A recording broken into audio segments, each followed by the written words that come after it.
खुलुमबाय गोबां सान दुखु खस्थ' खालामनानै फोजोबनाय 22 अक्ट' खालिनि जि बिसायख'थि बे बिसायख'थिनि काउन्टिंआ मैया थामहिनबा 26 सेप्टेम्बर खालि जाना थांबाय जायफ्रा नैबे बिसायख'थियाव आंनो भट होआसै गुबुन मोनसे सरकार हास्थायनानै बिथांमोना भट होबाय बिथांमोनखौ आं साबायखर होदों बेखे हाग्रामा महिलारी बिथांनि दैदेननाय जि मोनसे गोदान UPPL हान्जानि सरकार जासिगोन आं बे आंनिफ्राय गोसो गोथार गाहाम अनसायनाय जासिबाय मैया भट सानखांनानै जितु मोननाय हाबाफारिखौ नोंथांमोना गोबाङानो मिथिगौ दायो सरकारखौ सोर सालायगोन नङा होमबा लोगोफोर टाइगार इज बेक होननाया नोंथांमोना गोबाङानो बुंदोंमोन जानो हागौ थारैनो टाइगारा फिन खेब फैफिनमारबाय नङा होमबा लोगोफोर जियानो जा दायो फैबाय थानाय BTC रायजोखौहाय सोर सालायगोन नोंथांमोना थारैनो गोबाङानो मिथिबाय नङा होमब्ला बेखौ लानानै दिनै गोबिन्द साराहाय मा बाथ्राखौ लानानै दिनै नोंथांमोननि सेरावहाय फंनैसो बाथ्राखौहाय शेयार खालामदों बा बिथोन होदों आरोना लोगोफोर नोंथांमोना भिडिअखौ जोबजासिम नाय अब्लासो बुजि मोनगोन आरोना नायलांदो बिदिब्ला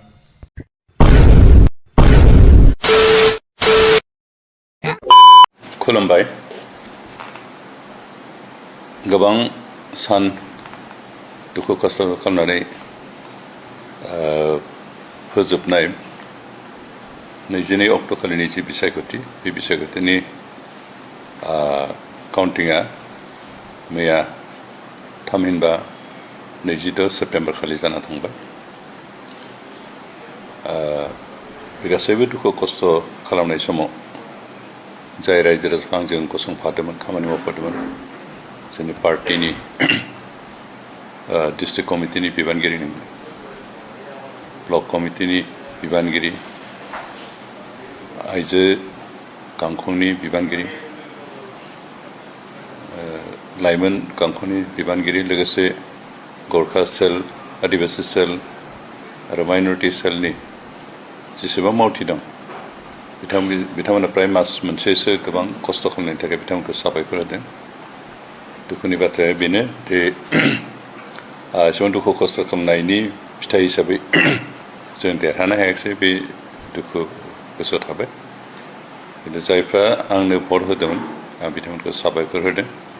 जे बिथांमोननि जिथु लुबैनाय जिबायदि हास्थायनानै आंखौ मदद हेफाजाब खालामनो आंनो भट होदोंमोन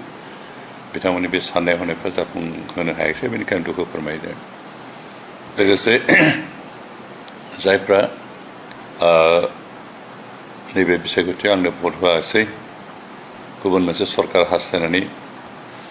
बिथांमोना भट होबाय बिथांमोनखौ आं साबायखर होदों मानोना बिथांमोना जि साननानै जि लुगैनानै जोंनि सरकारखौ जों मावनो थांनाय 5 बोसोर जों जिखिनि खामानि मावदों बेयाव गोजोननाय मोनैखाय बिथांमोना गोदान सरकार नागिरनाय जिखिनि भट होनानै गोदान सरकार दानो बिबान लाबाय बिथांमोनखौ आं साबायखर होदों ओमफ्राय बोरसा खालामदों बिथांमोननि जि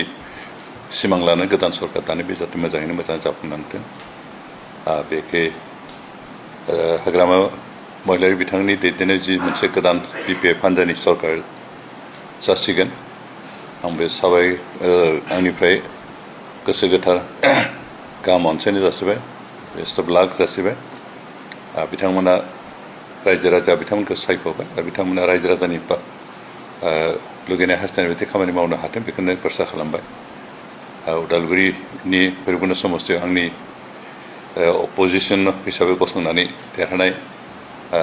मानगिदिर रोहिन दैमारि बिथांखौ आं बरायबाय गोदान बिबान मोननायनि थाखाय बिथांनि सायाव आंहा मोनसे हुवेसा थाबाय जाहाथे बिथाङा रायजो राजानि खामानि मावफुंनानै रायजो राजाखौ गोजोन होनो हायो आरो जोंनि भैरबकुन्द समस्तिनि जिखिनि जेंना जों मावनाय जिखिनि बाखि थाबाय बेखिनिखौ जाहाथे बिथाङा मावफुंनानै रायजो राजाखौ गोजोन होनो हायो बेनिखाय बिथांखौबो आं हुवेसा जासिबाय बेखे गोसोआव बे राजखान्थियाव जेननाय देरहानो थाखाय बिनि थाखाय गोसोआव एसे एनै दुखु मोनदोंबाबो जायफोर रायजो राजाफ्रा आंनो भट होआसै बिथांमोननि सायाव गाज्रि मोननाय आंहा गैया एबा जाय अपोजिसना आंनि बिरुद्धै गेलेनानै देरहाबाय आंखौ फेजेनबाय बिथांमोननि बिरुदैबो बुंनांगौ जेबो गैया जेबो गाज्रि मोननाय गैया जिहेतु बे पलिटिक्सआव बे जेननाय देरहानायखौ आं इजि नाजावना लादों आरो रायजो राजाफ्रा हयथ' थांनाय 5 बोसोरनि जोंनि खामानिफोरखौ बारा गोजोननाय मोनाखैमोन आरो बेनिखायनो बिथांमोना जोंखौ रिजेक्ट खालामबाय बेहाय आं रायजो राजाफोरखौ गोजोननाय दुखु मोनाखै गाज्रि मोननायनि बाथ्रा गैया बिथांमोना मोनसे गोदान आदबजों खामानि मावजानो हयथ' लुगैदोंमोन बिथांमोना गोजोननाय हास्थायनाय बायदि खामानि मावजानो लुगैदोंमोन जों हयथ' मावनो हायासै बेनि थाखाय आं दुखु फोरमायबाय राजखान्थिखौ गेम अफ स्काउन्डल्स होननानै बुङो इंलिसाव पलिटिक्स इज द गेम्स अफ स्काउन्डल्स हयथ' आं स्काउन्डल होननानै गावखौनो प्रमान होनो हायाखै बेनिखायनो राजखान्थियाव थिखिनो हायाखै जों खिन्थु राजखान्थिखौ जास्ट मोनसे कम्पिटिसन हिसाबै लादों सोर बांसिन मोजां खामानि मावनो हायो बिदि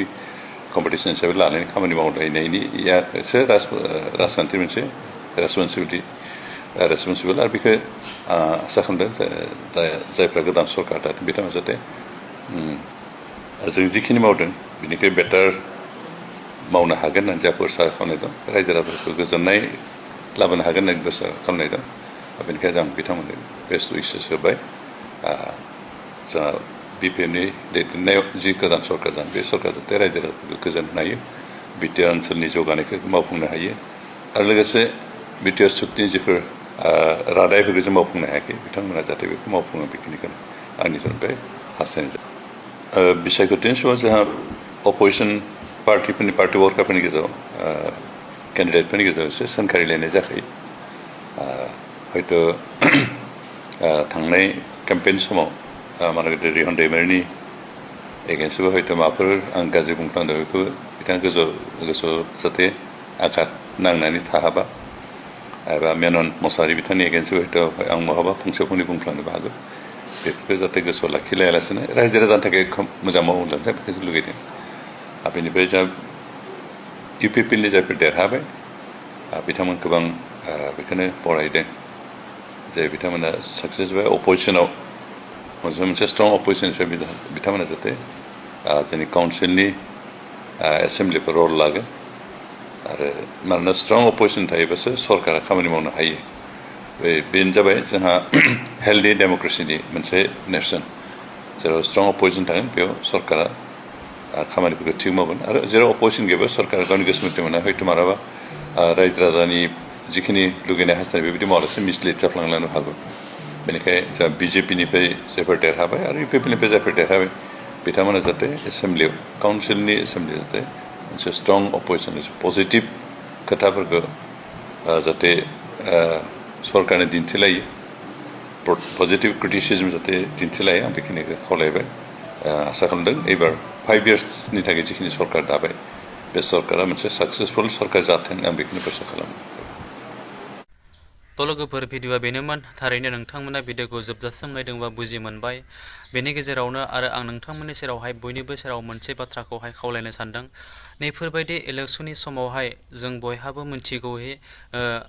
खनसे खननैया एना एनि गावजों गाव जाज्लायो न'खरनि बाय बाहागि बिदा बिफं गामिनि बयजोंबो एसे एनैया माने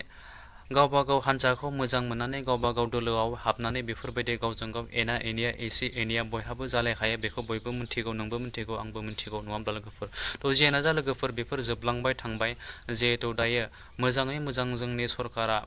बा जोंनि बर' रायजोनिनो बयहाबो मावनो गोनां थांखिखौ लानानैहाय आगान सुरनाय जिहेतु बिबानाहाय फैबाय जेला नङा होमब्ला लोगोफोर जों गावजों गाव मोनसे एना एनि जालायालासिनो फैबाय थानाय सरकारखौहाय गोजोनै दाफुंलांनो थाखाय बयजोंबो जेनेबा आखाइ खमलायनानै निमाहा बिलाइगोन आरो जेन बेफोरबायदि जाहाथे बैनि हान्जासो बैनि दोलोसो होनानै बेफोरबायदि सोंखारिथिनाय जाया एना एनि जाया बेखौनो आं बुंनानै नोंथांमोननि सेरावहाय खावलायो जेन बयबो खौसेयै गोरोबलायनानै हारिखौ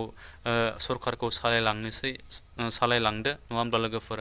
बिनि गेजेराव आरो आं माबाफोर बुंनायाव गेना गोरोन्थि जादोंब्ला नोंथांमोननि सेरावहाय बयनियावबो आं निमाहा बिबाय बेजोंनो नोंथांमोना बे मोनसे भिडिअखौ नायनानै जुदि मोजां मोनदोंब्ला आंनि बे चेनेलावहाय गोदानब्ला आंनि चेनेलखौ साबस्क्राइब खालामदो लोगोसे लाइक कमेन्ट एन्ड शेयार खालामदो जोबथारनाय बे खनायाव थानाय बेल आइकनखौ दाबायना हो लोगोफोर जाहाथे बेफोरबायदिनो गोदान भिडिअ होयोब्ला गिबि नोंथांमोननियावहाय नटिफिकेसना सहैनाय बायदि थेंक इउ स' माच नेक्स्ट भिडिअ फिन खेबसे लोगो मोनगोन बाय बाय